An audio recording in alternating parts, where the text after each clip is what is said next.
الحمد لله رب العالمين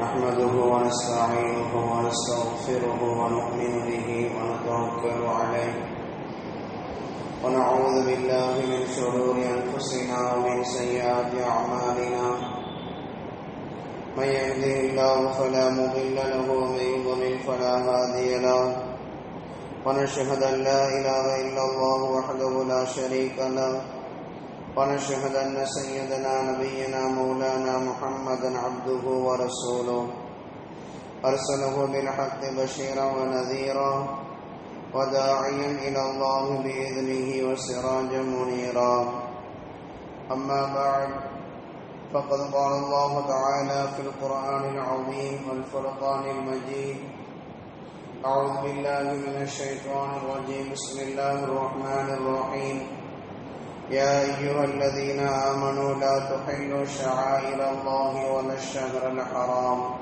صدق الله العظيم. எல்லா புகழும் அல்லாஹ் ஜல்ல ஷானஹு தஆலா ஒருவனுக்கே உரித்தாகட்டுமாக.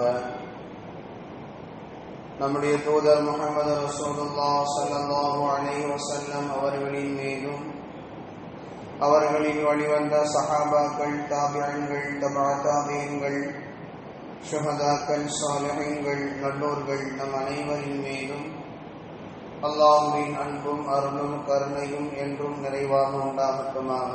ஆமீன். அல்லாஹ்வின் பேரருளால் அல்லாஹ்வினால் கண்ணியப்படுத்தப்பட்டிருக்கக்கூடிய புனிதமிக்க 4 மாதங்களில் ஒரு மாதமாக இருக்கக்கூடிய ரஜபினுடைய மாதத்தை நாம் அடைந்திருக்கிறோம். அல்லாஹு தஆலா திருக்குர்ஆனிலும் நம்முடைய தூதர் முஹம்மது ரசூலுல்லாஹி ஸல்லல்லாஹு அலைஹி வஸல்லம் அவர்கள் ஹதீஸிலும் புகழ்ந்து பேசியிருக்கக்கூடிய, கண்ணியப்படுத்தியிருக்கக்கூடிய ஒரு மாதம்தான் இந்த ரஜபினுடைய மாதம். எந்த அளவுக்கு மார்க்கம் இந்த மாதத்தை கண்ணியப்படுத்தியிருக்கிறது என்றால், இன்ன இத்தத ஷுஹூர் இன்தல்லாஹி 12 ஷஹ்ரன் ஃபீ கிதாபில்லாஹ்.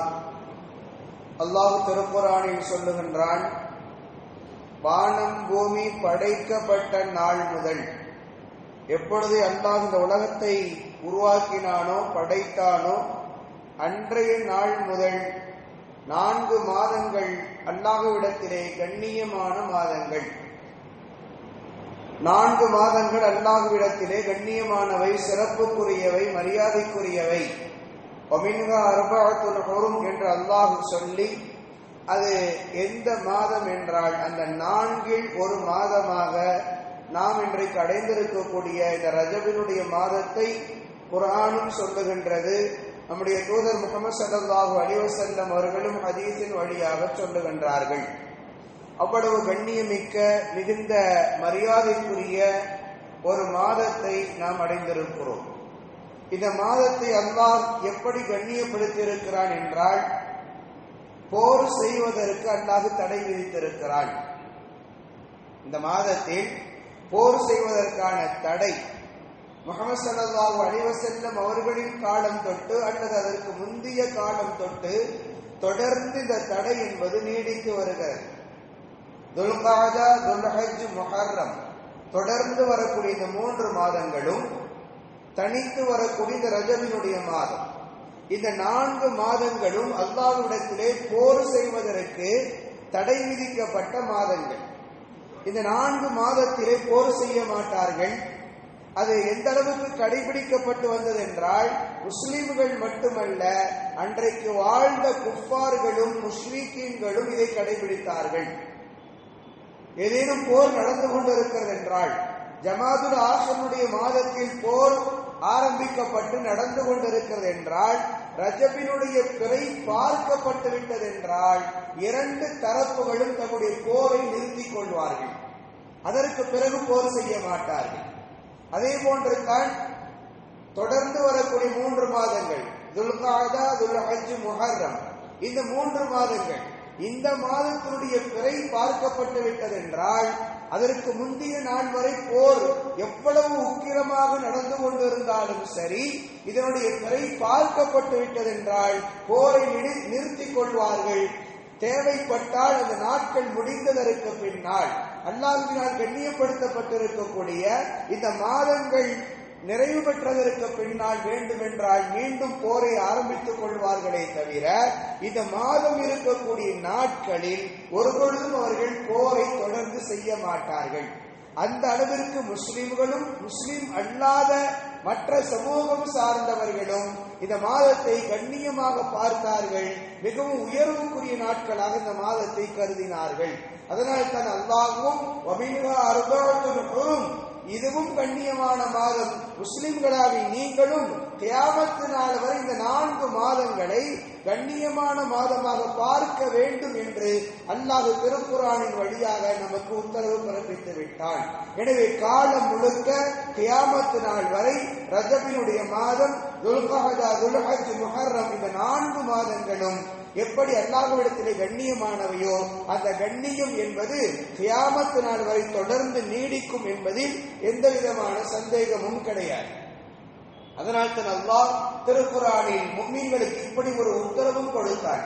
யா அய்யுஹல்லதீன ஆமனூ லா துஹில்லு ஷஆயிரல்லாஹ் வலஷஹ்ரல் ஹராம். அல்லாஹ் சொன்ன வார்த்தை, ஈமான் கொண்டவர்களே, அல்லாஹ்வினுடைய அடையாள சின்னங்களையும் அதே போன்று அல்லாஹ் எந்த மாதங்களை கண்ணியப்படுத்தியிருக்கிறானோ அந்த மாதங்களில் நீங்கள் வரம்பு மீறி அங்கு எதையும் நீங்கள் தவறுகளை நீங்கள் ஆகுமானதாக ஆக்கிக் கொள்ளாதீர்கள். அந்த மாதத்தை அவமதிக்கக்கூடிய அல்லாஹ்வுடைய அடையாள சின்னங்களையும் அதே போன்று அல்லாஹ் கண்ணியப்படுத்தியிருக்கக்கூடிய அந்த மாதங்களை அவமதிக்கக்கூடிய எந்த செயல்களையும் உங்களுடைய வாழ்க்கையில் நீங்கள் ஆகுமானதாக ஆக்கிக் கொள்ளாதீர்கள் என்று அல்லாஹ் ஈமான் கொண்டவர்களே என்று அழைத்து அல்லாஹ் நமக்கான உத்தரவை தருகிறான். எனவே இந்த ரஜபினுடைய மாதத்தை நாம் கண்ணியமான மாதமாக பார்க்க வேண்டும். மிக முக்கியமாக இதற்கான கண்ணியத்தை நாம் கொடுக்க வேண்டும். இதற்கான கண்ணியத்தில் மிக முக்கியமான கண்ணியம் என்ன? சண்டை சச்சரவுகள் இல்லாமல், பிளவுகள் இல்லாமல், ஒற்றுமையோடும் இணக்கத்தோடும் வாழுதல் என்பது இந்த மாதம் நமக்கு கற்றுத்தரக்கூடிய மிக முக்கியமான ஒரு பாடம். நாடுகளுக்கு மத்தியில் சண்டைகள் நிகழ்ந்தாலும், இனங்களுக்கு மத்தியில் சண்டைகள் நிகழ்ந்தாலும், அல்லது மதங்களுக்கு மத்தியிலே போர்கள் நிகழ்ந்தாலும் அவைகளெல்லாம் நிறுத்தப்பட வேண்டும் என்பது இந்த மாதத்தை கண்ணியப்படுத்துவதன் மூலமாக அல்லாஹ் நமக்கு தந்திருக்கக்கூடிய கட்டளை. எனவே அதன் வரிசையில் தான் நம்மளுடைய குடும்ப ரீதியாக இருக்கக்கூடிய சண்டை சச்சரவுகள், குடும்ப ரீதியாக இருக்கக்கூடிய உறவுகளுக்கு மத்தியில் இருக்கக்கூடிய வேறுபாடுகள் அவைகளெல்லாம் களையப்பட்டு இங்கு ஒற்றுமை நிகழ வேண்டும் என்பதுதான் இந்த மாதத்தை அல்லாஹ் கண்ணியமானதாக ஆக்கியிருப்பதனுடைய மிக முக்கியமான காரணங்கள். நாம் இதை கவனம் கொள்ள வேண்டும். ஏனென்றால் இன்றைக்கு நாம் எந்த போரும் செய்வதற்கான சாத்தியக்கூறுகள் இல்லை. நமக்கு அல்லாஹ் இந்த ரஜபினுடைய மாதத்தை தந்திருப்பதன் மூலம் நமக்கு எதை பாடமாக தருகிறான் என்றால், உறவுகள் இணக்கமாக வாழ வேண்டும். உறவுகளுக்கு மத்தியில் வேற்றுமைகள் இருந்தால் அது களைக்கப்பட்டு அவைகளுக்கான தீர்வுகள் காணப்பட்டு ஒற்றுமைகள் இங்கு மேலோங்கி வர வேண்டும் என்பதைத்தான் ரஜபினுடைய மாதம் நமக்கு மிகுந்த பாடமாக நமக்கு கற்றுத் தருகிறது. ஒரு ஹதீஸில் அனஸ் ரலியல்லாஹு அன்ஹு அவர்கள் அறிவிக்கக்கூடிய ஒரு ஹதீஸில் முஹம்மது ஸல்லல்லாஹு அலைஹி வஸல்லம் அவர்கள் சொன்னார்கள், அநியாயம் என்பது சலாசத்து 3 இருக்கிறது. 3 அநியாயங்கள் இருக்கிறது. ஒரு அநியாயத்தை அல்லாஹ் மன்னிக்கவே மாட்டான். ஒரு அநியாயம், அந்த அநியாயத்தை யார் செய்கிறார்களோ அவர்களை மன்னிக்கவே மாட்டான். இன்னொரு அநியாயம், அதை செய்பவர்களை அல்லாஹ் மன்னிப்பான். இன்னொரு அநியாயம் இருக்கிறது, அதை செய்பவர்களை அல்லாஹ் விட்டு விடுவான் என்று சொல்லிவிட்டு அது அந்த 3 அநியாயங்களை பற்றி ரசூலுல்லாஹ் ஒவ்வொன்றாக விளக்கம் தருகிறார்கள்.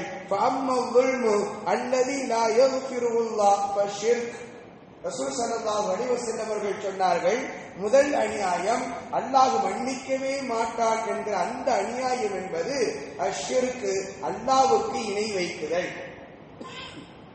முஸ்லீமாக வாழ்ந்து கொண்டு அல்லாஹ்வை வணங்குவதாக சொல்லிக் கொண்டு அல்லாஹ்வுக்கு பிடிக்காத இபாதத்துகளில் இன்னொன்றை கூட்டாக்குதல் என்பது அல்லாஹ் ஒருபொழுதும் மன்னிக்க மாட்டான் என்பதை ரசூல் ஸல்லல்லாஹு அலைஹி வஸல்லம் அவர்கள் சொல்லிவிட்டு, இன்ன ஷிர்க லظுல்முன் அதீம், நிச்சயமாக இணை வைக்குதல் பெரும் பாவம் என்று ரசூல் ஸல்லல்லாஹு அலைஹி வஸல்லம் அவர்கள் சொன்னார்கள். இரண்டாவது அநியாயமாக அல்லது இரண்டாவது அநியாயம், அதை ஒருவன் செய்தால் அதை அல்லாஹ் மன்னிப்பான்.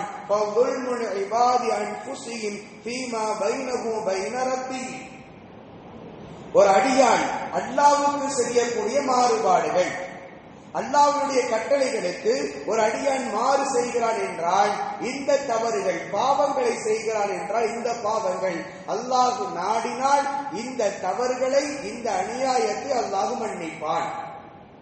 இது இரண்டாவது அநியாயம்.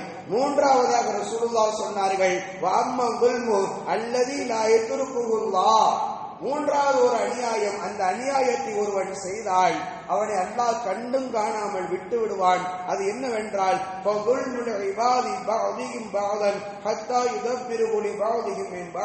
ஒரு அடியான் இன்னொரு அடியானுக்கு செய்யக்கூடிய அநியாயங்கள். ஒரு அடியான் இன்னொரு அடியானுக்கு, ஒரு முஸ்லிம் இன்னொரு முஸ்லிமுக்கு செய்யக்கூடிய துரோகங்கள், அநியாயங்கள், அதை ஒருவன் செய்கிறான் என்றால் அதை அல்லாஹ் அப்படியே விட்டு விடுவான். எதுவரை என்றால் இவர்களுக்கு மத்தியிலே தீர்ப்புகள் நிகழும் வரை, இவர்களுக்கு மத்தியிலே ஒருவர் மன்னிப்பு கேட்டு இன்னொருவர் மன்னிக்கிற வரை, இவர்களுக்கு மத்தியிலே தீர்ப்புகள் நிகழும் வரை அல்லாஹ் அப்படியே விட்டு விடுவான் என்று முஹம்மது ஸல்லல்லாஹு அலைஹி வஸல்லம் அவர்கள் குறிப்பிட்டார்கள். நாம் கொஞ்சம் கூடுதல் கவனம் கொள்ள வேண்டும். ஏனென்றால் கண்ணியமான இந்த மாதத்தில் பிளவுகள் இல்லாமல் ஒற்றுமையோடு உறவுகள், குடும்பங்கள் வாழ வேண்டும் என்பது நமக்கான மிக முக்கியமான பாடமாக இந்த ரஜபினுடைய மாதம் நமக்கு கற்றுத் தருகிறது. இங்கு அநியாயமாக ரசூல் ஸல்லல்லாஹு அலைஹி வஸல்லம் அவர்கள் சொன்ன செய்திகளை பாருங்கள். ஒன்று, அல்லாஹ்வுக்கு இணை வைக்குதல், அல்லாஹ்வுக்கு இணை வைக்குதல், அதை அல்லாஹ் ஒருபொழுதும் மன்னிக்க மாட்டான். இரண்டாவது, அல்லாஹ்வுக்கு ஒரு அடியான் மாறு செய்தல், அதை அல்லாஹ் நாடினால் நாளை மறுமையில் மன்னித்து விடுவான். மூன்றாவதாக ரசூலுல்லாஹ் சொன்னது, ஒரு அடியான் இன்னொரு அடியானுக்கு செய்யக்கூடிய அநியாயங்கள். ஒரு முஸ்லிம் இன்னொரு முஸ்லிமுக்கு ஏதேனும் அநியாயம் செய்திருந்தால், ஏதேனும் துரோகம் செய்திருந்தால் அதை ஒரு பொழுதும் அவன் மன்னிக்காத வரை அல்லாஹ் மன்னிப்பதில்லை என்பதை ரசூல் ஸல்லல்லாஹு அலைஹி வஸல்லம் அவர்கள் சொல்லுகின்றார்கள். நம்முடைய வாழ்க்கையில் இதை மிக முக்கியமான ஒரு பாடமாக நாம் எடுத்துக்கொள்ள வேண்டும். குடும்பங்களுக்கு மத்தியில் இருக்கக்கூடிய பிளவுகளுக்கும் பிரச்சனைகளுக்கும் இதுதான் ஆணிவேராக, அஸ்திவாரமாக இருக்கிறது. வியாபார ரீதியாக இருக்கக்கூடிய பிளவுகளுக்கு, சக நண்பர்களாக, தோழர்களாக ஆண்டாண்டு காலங்கள் ஒன்றாக பயணித்திருப்போம். இதே ஒரு வகையில், ஏதோ ஒரு இடத்தில் இருவர்களுக்கு மத்தியில் ஏற்பட்ட, ஒருவர் இன்னொருவருக்கு செய்த அந்த அநியாயம் அங்கு வந்து நிற்கும் பொழுது இருவர்களுக்கு மத்தியிலே பிளவுகள் ஏற்பட்டு போய்விடுகிறது. எனவே யார் தவறுகள் செய்தார்களோ அவர்கள் கூச்சப்படாமல் மன்னிப்பை கேட்டு தங்களை சகத்தோழர்களோடு, ஒரு முஸ்லிமோடு இணக்கத்தை ஏற்படுத்திக் கொள்ள வேண்டும். இது மிக முக்கியமான ஒரு பாடம். அது நிகழாமல் போய்விட்டது என்றால் நாளை மறுமையில் மஹ்ஷருடைய மைதானத்தில் அல்லாஹ்வினால் நாம் பிடிக்கப்படுவோம் என்பதை நாம் கவனம் கொள்வதற்கு கடமைப்பட்டிருக்கிறோம். முஹம்மது ஸல்லல்லாஹு அலைஹி வஸல்லம் அவர்கள் ஹதீஸிலே குறிப்பிட்டார்கள், ஒரு முஸ்லிம் இன்னொரு முஸ்லிமுக்கு செய்ய வேண்டிய கடமைகள், நடந்து கொள்ள வேண்டிய நடைமுறைகளை வரிசையாக பட்டியலிட்டார்கள். அல் முஸ்லிம் அபுல் முஸ்லிம், ஒரு முஸ்லிம் இன்னொரு முஸ்லிமுக்கு சகோதரன். ரசூலுல்லாஹ் எவ்வளவு இணக்கமான ஒரு உறவை ஏற்படுத்தி கொடுக்கிறார்கள். ஒரு முஸ்லிம் இன்னொரு முஸ்லிமுக்கு சகோதரன், உடன் பிறந்த ஒரு சகோதரனை போன்ற ஒரு உறவை ரசூல் ஸல்லல்லாஹு அலைஹி வஸல்லம் அவர்கள் ஏற்படுத்தி கொடுக்கிறார்கள். ஒரு முஸ்லிம் இன்னொரு முஸ்லிமை தன்னுடைய சகோதரனை போன்று பாவிக்க வேண்டும். லா யுஸ்லிமுஹு வலா யுஸ்லிமுஹு, ரசூலுல்லாஹ் சொன்னார்கள், ஒரு பொழுதும் ஒரு முஸ்லிம் இன்னொரு முஸ்லிமுக்கு அநியாயம் செய்யக்கூடாது. அவனுக்கு எந்த விதத்திலையும் அநியாயம் செய்யக்கூடாது. அதே போன்று அவன் ஒரு சிரமத்தில் இருக்கும் பொழுது, அவன் ஒரு கஷ்டத்தில் இருக்கும் பொழுது அவனை கைவிடவும் கூடாது. ரசூல் ஸல்லல்லாஹு அலைஹி வஸல்லம் சொல்லுகின்றார்கள், அவனுக்கு நாம எந்த அநியாயமும் செய்யக்கூடாது, எந்த துரோகமும் செய்யக்கூடாது. அதே நேரம் ரசூலுல்லாஹ் சொல்லுகின்றார்கள், அவன் ஒரு சிரமத்தில் இருக்கிறான் என்றால், அவன் ஒரு கஷ்டத்தில் இருக்கிறான் என்றால் அவனை நீங்கள் கைவிடவும் கூட, அவனை விட்டுறாதீங்க. அவன் ஒரு முஸ்லிம், எனவே அவனுக்கு தேவையான உதவிகள், அவனுக்கு தேவையான என்ன தேவையோ அந்த தேவைகள் நீங்கள் செய்து கொடுங்கள் என்கிறார்கள் முஹம்மது ஸல்லல்லாஹு அலைஹி வஸல்லம். வமன் கான ஃபீ ஹாஜத்தின் அஹீஹி கான அல்லாஹு ஃபீ ஹாஜத்திஹி. ரசூலுல்லாஹ் சொல்கிறார்கள், அவருடைய ஒரு தேவையை நீங்கள் நிறைவு செய்து கொடுத்தீர்கள் என்றால் உங்களின் தேவையை அல்லாஹ் நிறைவு செய்து கொடுப்பார். அவனுடைய தேவை என்னவோ அந்த தேவையை நீங்கள் நிறைவேற்றிக் கொடுங்கள். உங்களுக்கு அதற்கான ஆற்றல், அதற்கான சக்தி உங்களுக்கு இருக்கிறது என்றால் அதை நீங்கள் நிறைவு செய்து கொடுத்தீர்கள் என்றால் அல்லாஹ் உங்களின் தேவையை நிறைவேற்றி கொடுப்பான். ومن فرج عن مسلم كربة فرج الله عنه كربة من كربات يوم القيامة. ரசூலுல்லாஹ் சொன்னார்கள், அவருடைய ஒரு கஷ்டத்தை, ஒரு துன்பத்தை நீங்கள் அதை போக்கி விட்டீர்கள் என்றால், அதை நீக்கி கொடுத்தீர்கள் என்றால் கியாமத் நாளில் உங்களுடைய துன்பத்தை அல்லாஹ் போக்குவான். நாளை மறுமையில உங்களுக்கான சிரமம் என்னவோ, கஷ்டம் என்னவோ, அந்த கஷ்டத்தை அல்லாஹ் போக்கி கொடுப்பான். ரசூலுல்லாஹ் சொல்கிறார்கள், வமன் சத்தர முஸ்லிமன் சத்தரஹுல்லாஹு யௌமல் கியாமா. அடுத்து சொல்லுகின்றார்கள், ஒரு முஸ்லிம் செய்த ஒரு குறையை நீங்கள் மறைத்து விடுங்கள். தயவு செய்து அதை நீங்கள் பகிரங்கப்படுத்தாதீர்கள், அதை வெளிப்படுத்தாதீர்கள், அதை நீங்கள் மறைத்து விடுங்கள். அப்படி நீங்கள் மறைத்து விட்டீர்கள் என்றால் உங்களுக்கு அல்லாஹ் என்ன தருகிறான் தெரியுமா? சத்தரஹுல்லாஹு யௌமல் கியாமா. கியாமத் நாளில் மஹ்ஷருடைய மைதானத்தில் உலகமே ஒன்று கூடி இருக்கக்கூடிய அந்த நாளில் எல்லா சமூகமும் ஆதம் அலைஹிஸ்ஸலாம் அவர்கள் தொட்டு கியாமத் நாள் வரை வந்த அத்தனை ஜீவராசிகளும் அத்தனை மனிதர்களும் ஒன்று கூடி இருக்கக்கூடிய அந்த நேரத்தில் உங்களின் குறையை அல்லாஹ் மறைப்பான். ஒரு முஸ்லிமுடைய குறையை நீங்கள் மறைக்கும் பொழுது நாளை மறுமையில் அல்லாஹ் தரக்கூடிய வெகுமதி என்ன? நாம் செய்திருக்கக்கூடிய ஒரு பாவத்தை, நாம் செய்திருக்கக்கூடிய ஒரு தவறை அல்லாஹ் வெளிப்படுத்தவே மாட்டான், அப்படியே அதை மறைத்து விடுவான் என்று முஹம்மது ஸல்லல்லாஹு அலைஹி வஸல்லம் அவர்கள் சொல்லுகின்றார்கள். ஒரு முஸ்லிம் செய்ய வேண்டிய இன்னொரு முஸ்லிமுக்கு என்ன செய்ய வேண்டும் என்கிற அந்த நடைமுறையை இந்த ஹதீஸ் நமக்கு அவ்வளவு தெளிவாக சொல்லுகின்றது. முதலில் உறவை சொல்லுகிறது.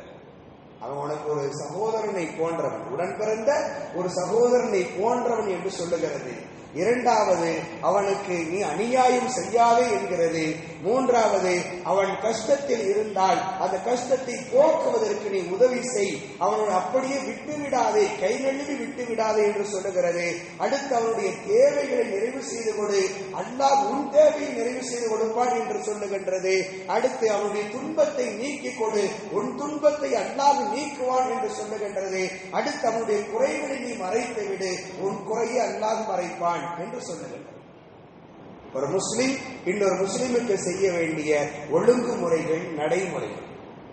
இன்றைக்கு நாம் நம்முடைய வாழ்க்கை எப்படி இருக்கிறது என்பதை ஒவ்வொருவர்களும் தங்களோடு சுய பரிசோதனை செய்து கொள்வதற்கு கடமைப்பட்டிருக்கிறோம். நம்முடைய வாழ்க்கை எப்படி இருக்கிறது? இன்னும் பிற முஸ்லிமை விட்டு விடுங்கள், நம்மோடு உடன் பிறந்த சகோதரனோடு, சகோதரிகளோடு, நம்மளை பெற்றெடுத்த பெற்றோர்களோடு நம்முடைய உறவுகள் இன்றைக்கு எப்படி இருக்கிறது? நடைமுறைகள் எப்படி இருக்கிறது? கொஞ்சம் யோசித்து பார்க்க வேண்டும். ரசூல் ஸல்லல்லாஹு அலைஹி வஸல்லம் அவர்கள் இன்னொரு முஸ்லிமை பார்த்து இத்தனை கடமைகளை செய்ய வேண்டும் என்று சொல்லுகின்றார்கள் என்றால் இதைவிட கூடுதல் தகுதி யாருக்கு இருக்கிறது? நம்மோடு உடன் பிறந்த சகோதர சகோதரிகளுக்கு உண்டு. ஆனால் இன்றைக்கு சூழ்நிலை எப்படி மாறி இருக்கிறது தெரியுமா? அடுத்தவர்களை கூட அரவணைத்துக் கொள்கிறோம், ஆனால் உடன் பிறந்த சகோதரனையோ சகோதரிகளையோ அரவணைத்துக் கொள்வதற்கு இன்றைக்கு நாம் தயாராக இல்லை. ஏதோ ஒரு காரணங்கள், உறவு ரீதியான காரணங்கள், ஏதோ ஒரு காரணங்கள் முன்வைக்கப்பட்டு அந்த காரணங்கள் பெரிதளவில் பேசப்பட்டு உறவுகளை வெட்டி வாழ்ந்து கொண்டிருக்கிறோம். அவர்களோடு தள்ளி நின்று வாழக்கூடிய வாழ்க்கை. ஆனால் அடுத்த ஒரு முஸ்லிமோடு இவ்வளவு இணக்கத்தோடு வாழ வேண்டும் என்று முஹம்மது ஸல்லல்லாஹு அலைஹி வஸல்லம் அவர்கள் சொல்லி இருக்கிறார்களே, அப்படி இருக்கும் பொழுது நம்மளுடைய உறவுகளோடு, நம்முடைய சொந்தங்களோடு எவ்வளவு இணக்கத்தோடும் நெருக்கத்தோடும் வாழ வேண்டும் என்பதை கொஞ்சம் நாம் யோசித்து பார்ப்பதற்கு கடமைப்பட்டிருக்கிறோம். எந்த ஒரு நேரத்திலும் சரி, ஒரு முஸ்லிம் இன்னொரு முஸ்லிமுக்கு எந்த வழியிலும் துரோகம் இழைத்து விடக்கூடாது, அநியாயம் செய்து விடவே கூடாது. ஒரு ஹதீஸ் கடுமையாகவே எச்சரிக்கை செய்யும். ரசூல் ஸல்லல்லாஹு அலைஹி வஸல்லம் அவர்கள் சொல்வார்கள், மன் யக்தஅ ஹக்க இம்ரஇன் முஸ்லிமின் பியமீனி, ஒரு முஸ்லிம் பொய் சத்தியம் செய்து ஏதேனும் ஒரு பொருளை தனக்கானதாக அபகரித்துக் கொள்கிறான், அது அவனுக்கு உண்மையிலேயே சொந்தம் இல்லை, அது அவனுக்கு உண்மையிலேயே அவனுக்குரியது இல்லை. ஆனால் பொய் சத்தியம் செய்து அதற்கான வழிகளை ஏற்பாடு செய்து அதை தான் எப்படியாவது எடுத்துக்கொள்ள வேண்டும் என்கிற நோக்கத்தில் அதற்கான சூழ்நிலைகளை எல்லாம் உருவாக்கி கொடுத்து ஒரு பொய்யான வழியில் தனக்கான ஒன்றை எடுத்துக் கொள்கிறான் என்றால் ஃபகது அவுஜபல்லாஹு லஹுன் நார் வ ஹர்ரம அலைஹில் ஜன்னah. ரசூல் ஸல்லல்லாஹு அலைஹி வஸல்லம் அவர்கள் சொன்னார்கள், அவன் நரகத்தை தனக்கு கடமையாக ஆக்கிக் கொண்டான். நரகத்தை அவன் தனக்கு கடமையாக ஆக்கிக் கொண்டான். அப்படி என்றால் அவன் நரகத்துக்குரியவன் என்கிறார்கள் ரசூல் ஸல்லல்லாஹு அலைஹி வஸல்லம். வ ஹர்ரம அலைஹில் ஜன்னah, சோனத்தை அவன் ஹராமாக ஆக்கிக் கொண்டான். சோனத்தை அவன் தனக்குத்தானே ஹராமாக ஆக்கிக் கொண்டான். நரகம் போதும் என்று அவன் தேர்ந்தெடுத்துக் கொண்டான். அந்த நேரத்தில் இந்த ஹதீஸை சொன்ன பொழுது ஒரு சஹாபி கேட்டார்கள், ஒரு சஹாபி கேட்டார்கள்,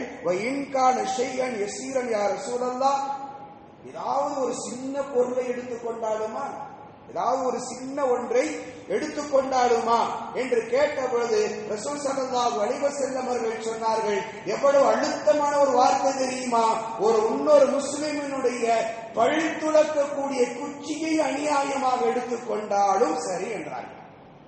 நம்முடைய பார்வையில பல்லு வளர்க்கிற குச்சி ரசூல் ஸல்லல்லாஹு அலைஹி வஸல்லம் அவர்கள் உதாரணமாக சொல்லும் பொழுது இன்னொருவருக்கு சொந்தமான பல் விளக்கக்கூடிய அந்த குச்சியை இவன் அநியாயமாக எனக்குரியது என்று சொல்லி பொய் சத்தியம் செய்து பொய்யான வழியில் அதை அபகரித்துக் கொள்கிறான் என்றால் ரசூலுல்லாஹ் சொல்கிறார்கள், அவன் நரகத்துக்குரியவன், அவன் ஒருபொழுதும் சொர்க்கம் செல்ல மாட்டான் என்று கடுமையான எச்சரிக்கையை ரசூல் ஸல்லல்லாஹு அலைஹி வஸல்லம் அவர்கள் சொல்லுகின்றார்கள். கொஞ்சம் நாம் யோசித்து பார்க்க வேண்டும், நம்முடைய வாழ்க்கை எவ்வளவு கவனத்தோடு அடியெடுத்து வைக்க வேண்டிய அவசியம் இருக்கிறது என்பதை புரிந்து கொள்ளும். இன்றைக்கு எவ்வளவோ பிரச்சனைகள், குடும்பங்களுக்கு மத்தியில சொத்து பிரச்சனைகள் எவ்வளவோ நடக்கிறது. ஒரே ஒரு பல் துளக்கக்கூடிய குச்சியை அநியாயமாக எடுத்துக் கொள்பவன் அநியாயமான முறையில், நியாயமான முறையில் இருக்கும் பொழுதல்ல, அநியாயமான முறையில் அபகரித்துக் கொள்கிறான். பொய்யாக தன்னை நிரூபித்து தனக்குரியதுதான் இது என்று சொல்லி காண்பித்து ஒரு இடத்தையோ அல்லது வேறு ஏதேனும் ஒரு பொருளையோ இன்னொருவரிடத்தில் இருந்து அநியாயமாக அபகரித்துக் கொள்கிறான் என்றால் அவன் நரகத்தை தேர்ந்தெடுத்துக் கொள்கிறான் என்று ரசூல் ஸல்லல்லாஹு அலைஹி வஸல்லம் அவர்கள் கடுமையாக எச்சரிக்கை செய்கிறார்கள். என்றால் நாம் கொஞ்சம் கவனத்தோடு நம்முடைய வாழ்க்கை எப்படி பயணித்துக் கொண்டிருக்கிறோம் என்பதை எண்ணி பார்ப்பதற்கு கடமைப்பட்டிருக்கிறோம். இன்றைக்கு எத்தனையோ பிரச்சனைகள், உறவுகளுக்கு மத்தியில் ஏற்படக்கூடிய பிளவுகளுக்கு மிக முக்கியமான காரணமாக வந்து நிற்பது சொத்தினுடைய பிரச்சனைகள் தான். சொத்து இல்லாத குடும்பங்கள் கூட ஒரு விதத்தில் இணக்கமாக சேர்ந்து வாழ்ந்து கொண்டிருக்கிறார்கள். ஆனால் சொத்துக்களை வைத்திருக்கக்கூடிய குடும்பங்களுக்கு மத்தியில் தான் பல்வேறு விதமான பிளவுகள், உறவுகளுக்கு மத்தியிலே, சகோதர சகோதரிகளுக்கு மத்தியிலே இணக்கமான வாழ்க்கை இல்லை. அல்லாஹ் பாதுகாக்க வேண்டும். காசு பணங்கள் அவ்வளவு தூரம் உறவுகளை மறைக்கக்கூடிய ஒரு சூழ்நிலையை ஏற்படுத்தி வைத்திருக்கிறது. ரசூலுல்லாஹ்வுடைய இந்த கடுமையான எச்சரிக்கைகளை இந்த நேரத்தில் நாம் எண்ணி பார்ப்பதற்கு கடமைப்பட்டிருக்கிறோம். அப்துல்லாஹ் இப்னு முபாரக் ரஹ்மத்துல்லாஹி அலைஹி என்கிற மிகப்பெரும் இறைநேசர், அவர்கள் கல்விக்காக வேண்டி சிரியாவுக்கு சென்றிருந்தாங்க. கல்வியை கற்றுவிட்டு அவர்கள் தங்களுடைய ஊருக்காக வேண்டி வந்தாங்க. துர்க்மெனிஸ்தான் என்று சொல்லக்கூடிய ஒரு ஊர், கிட்டத்தட்ட சிரியாவில் இருந்து இன்றைய கணக்கின்படி வான்வழி பயணமாக ஒரு 9 மணி நேரம் ஆகும். 9 மணி நேரம் டிராவல் உள்ள ஒரு நாடு. அந்த நாட்டிற்கு சிரியாவில் இருந்து வந்துட்டாங்க. வந்த பொழுது தாங்கள் கல்விக்காக வேண்டி எடுத்து சென்றிருந்த பையில உள்ளுக்குள்ள அன்றைய எழுதுகோள் உள்ளுக்குள்ள கடந்தது. அதை எடுத்து பார்க்கும் பொழுது அவர்களுக்கு நினைவுக்கு வருகிறது, பாடத்தில் அமர்ந்திருக்கக்கூடிய நேரத்தில் தன்னுடைய எழுதுகோள் சரியாக இல்லை என்பதனால் அருகாமையில் இருந்த ஒரு நண்பரிடத்திலே வாங்கி அந்த எழுதுகோளை பயன்படுத்தியது அவர்களுக்கு நினைவுக்கு வந்தது. அதை கொடுக்க மறந்துவிட்டு தங்களினுடைய பையில் அதை போட்டுட்டு மறந்துட்டு கொண்டு வந்துட்டாங்க. அப்துல்லாஹ் இப்னு முபாரக் ரஹ்மத்துல்லாஹி அலைஹி அவருடைய வரலாறு என்ன சொல்லுகிறது தெரியுமா?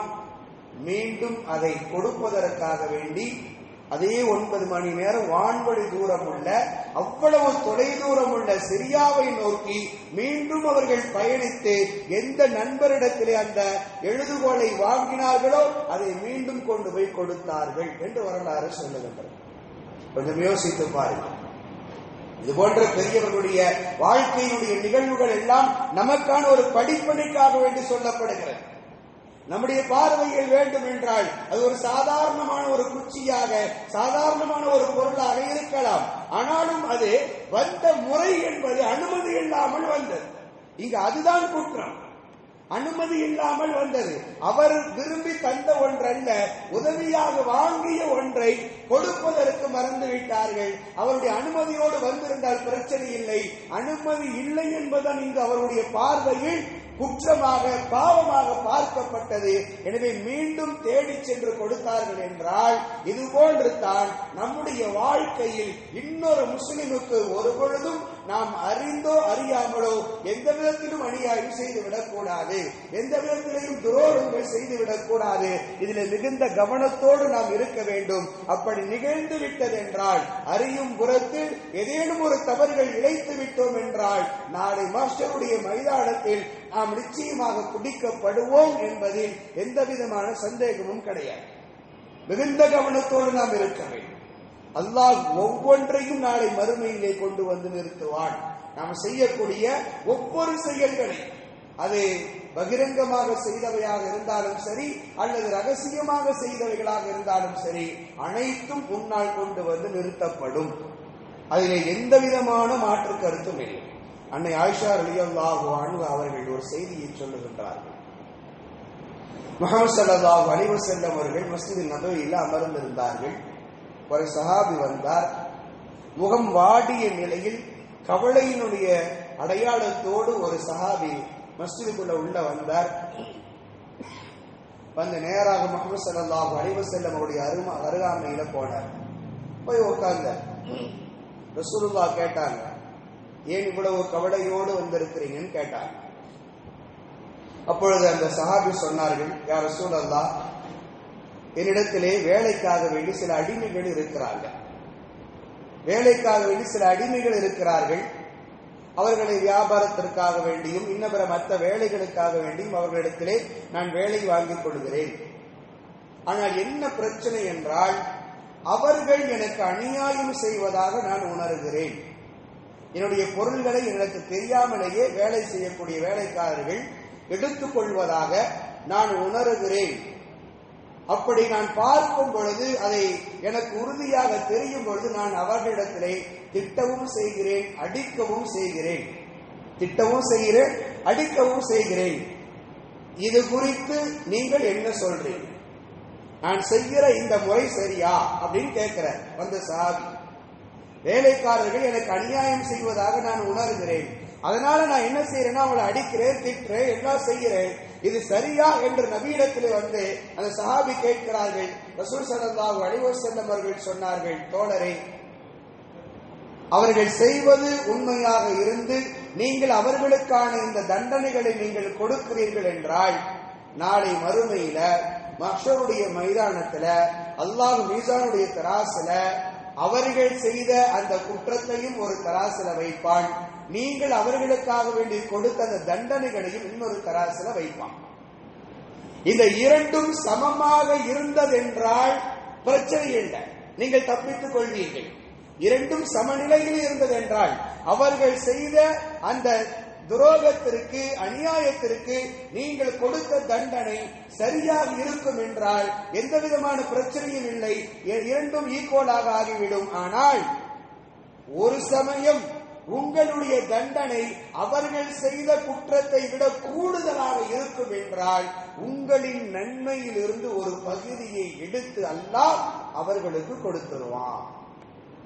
யாருக்கு? வேலை செஞ்ச வேலைக்காரங்களுக்கு, பணியாளர்களுக்கு அல்லாஹ் கொடுத்துருவான் என்று சொன்னதும் அந்த சஹாபி தேம்பி தேம்பி அழ ஆரம்பித்து விட்டார்கள்.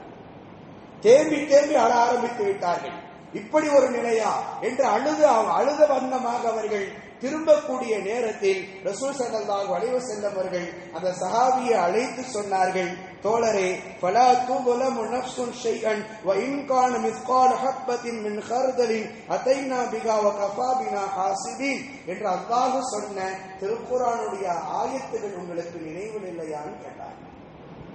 அல்லாஹ் கொண்டு வரேன்னு சொல்றானே, நீங்கள் செய்திருக்கக்கூடிய கடுகளவு இருக்கக்கூடிய நன்மையோ தீமையோ அவைகள் கொண்டு வந்து நிறுத்தப்படும். கொண்டு வருவான் அல்லாஹ், மஹ்ஷருடைய மைதானத்தில் வெளிப்படுத்துவான் என்று குர்ஆன் சொல்லுகின்றதே. அல்லாஹ் நிச்சயமாக ஒவ்வொன்றுக்கும் கணக்கு பார்ப்பான் என்று குர்ஆன் சொல்லுகின்றது. இந்த ஆயத்து உங்களுக்கு நினைவில் இல்லையா என்று அந்த தோழரை பார்த்து ஸல்லல்லாஹு அலைஹி வஸல்லம் அவர்கள் கேட்டார்கள். அந்த தோழர் சொன்னார், என்னால் அவ்வளவு நியாயமாக நடக்க முடியுமா என்பது எனக்கு தெரியல. எனவே நான் அவர்கள் பணியாளர்கள் அத்தனை நபர்களையும் நான் விடுதலை செய்து விடுகிறேன், அதற்கு நீங்களே சாட்சியாக இருங்கள் என்று நபியை சாட்சிப்படுத்திவிட்டு அந்த சஹாபி சென்றார்கள். இங்கு நாம் புரிந்து கொள்ள வேண்டிய செய்தி இதுதான். ஒரு மனிதருக்கு நாம் அநியாயம் செய்து விட்டோம் என்றால், இன்னொரு முஸ்லிமுக்கு துரோகம் செய்து விட்டோம் என்றால், அது நமக்கு அவர்கள் செய்திருக்கக்கூடிய துரோகம் இரண்டுக்கும் இணையாக இருந்தால் தப்பித்துக் கொள்வோம், இல்லை என்றால் நாளை மறுமையிலே பிடிக்கப்படுவோம் என்பதை இந்த ஹதீஸ் நமக்கு உணர்த்துகிறது. மிகுந்த கவனத்தோடு நாம் வாழ வேண்டும். நம்முடைய வாழ்க்கையை மிகுந்த கவனத்தோடு அமைத்துக் கொள்ள வேண்டும்.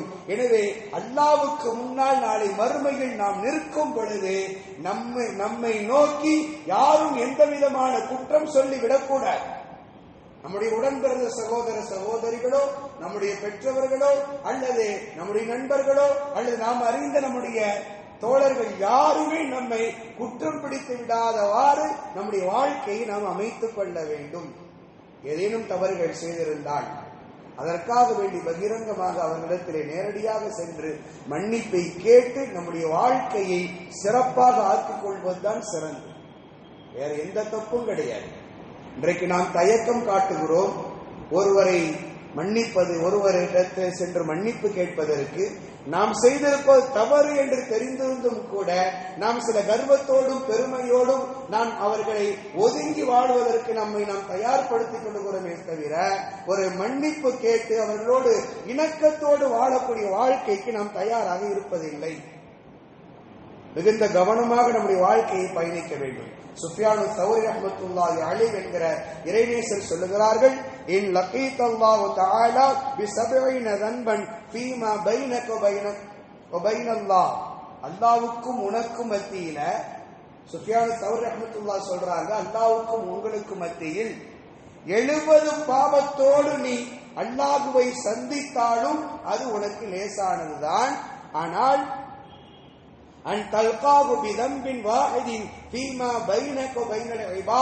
அடியாருக்கும் உனக்கும் மத்தியில ஒரே ஒரு பாவத்தோடு சந்திப்பதை விட, அல்லாஹ்வுக்கு உனக்கும் மத்தியில 70 தவறுகள் நீ செய்திருந்தாலும், அல்லாஹ்வுக்கு 70 பாவம் நீ செய்திருந்தாலும் நீ அல்லாஹ்விடத்திலே போய் இருக்கும் பொழுது அல்லாஹ் நாடினால் உன்னை மன்னித்து விடுவான். ஆனால் ஒரு அடியானுக்கு நீ ஒரு தவறு செய்து ஒரே ஒரு தவறோடு நீ அல்லாஹ்வுக்கு முன்னால் போய் நின்றாய் என்றால் மன்னிப்பதற்கான உத்தரவாதம் இல்லை, மன்னிப்பதற்கான உத்தரவாதம் கிடையாது. எனவே பிடிக்கப்பட்டு விட்டால் நரகத்துக்குரியவர்களாக மாற வேண்டிய நிலை ஏற்பட்டுவிடும். அல்லாஹ் பாதுகாக்க வேண்டும். அதனால் நாம் ஒரு முஸ்லிம் இன்னொரு முஸ்லிமோடு பழகக்கூடிய, நடந்து கொள்ளக்கூடிய அந்த விதங்களில் மிகுந்த கவனத்தோடு நாம் இருக்க வேண்டும். ஒரு பெரியார் அபூபக்கர் அல் வராக் ரஹ்மத்துல்லாஹி அலைஹி என்ற இறைநேசர் சொல்கிறார்கள், அக்ஸரமா யன்ஸுல் ஈமான் மினல் கல்ப், உள்ளத்தில் இருந்து ஈமான் வெளியேறுவதற்கான அதிகமான வாய்ப்புகள் எந்த தவறின் மூலம் இருக்கிறது என்றால் ظுல்முல் இபாத், அடியார்களுக்கு செய்யக்கூடிய அநியாயத்தில் தான் இருக்கிறது. ஒருவருடைய ஈமான் பறிபோவது அது எந்த தவறின் மூலமாக அதிகமாக பறிபோகும் என்றால் ஒரு அடியானுக்கு செய்யக்கூடிய, ஒரு முஸ்லிம் இன்னொரு முஸ்லிமுக்கு செய்யக்கூடிய அந்த அநியாயம், அதன் மூலமாக அல்லாஹ் வெகு விரைவில் ஈமானை பறித்து விடுவதற்கான சாத்தியங்கள் இருக்கிறது என்கிறார்கள். எனவே இவ்வளவு கடுமையான எச்சரிக்கைகள் சொல்லப்பட்டு இருக்கிறது. இன்றைய நாளில் அதுவும் மிக முக்கியமாக இந்த ரஜபுடைய மாதம் ஒற்றுமையை வலியுறுத்தக்கூடிய மாதம். கண்ணியத்தோ ரசூல் ஸல்லல்லாஹு அலைஹி வஸல்லம் அவர்கள் இந்த மாதத்தை கண்ணியமாக ஆக்கி தந்திருக்கிறார்கள். அல்லாஹ்வும் இந்த மாதத்தை கண்ணியமாக ஆக்கி தந்திருக்கிறான். எதன் அடிப்படையில்? சண்டை சச்சரவுகள் இல்லாமல் வாழ்வதற்கான மாதம். எனவே அந்த கண்ணியத்தை இந்த ரஜபனுடைய மாதத்தில் நாமும் பேண வேண்டும். நம்முடைய உறவுகள், சொந்தங்களுக்கு மத்தியில் இருக்கக்கூடிய பிணக்குகள் அனைத்தையும் மறந்து மன்னித்து சேர்ந்து வாழக்கூடிய, உறவுகளோடு இணக்கமாக வாழக்கூடிய தௌஃபீக்கை அல்லாஹ் நம் அனைவருக்கும் தந்தருள் புரிவானாக. ஒரு முஸ்லிம் இன்னொரு முஸ்லிமுக்கு செய்ய வேண்டிய அத்தனை கடமைகளையும் சிறப்பாக செய்து வாழக்கூடிய தௌஃபீக்கை அல்லாஹ் நம் அனைவருக்கும் தந்தருள் புரிவானாக. ஆமீன். வாஃபிரு தஅவானா அல்ஹம்துலில்லாஹி ரப்பில் ஆலமீன். அஸ்ஸலாமு அலைக்கும் வரஹ்மத்துல்லாஹி வபரகாத்துஹு.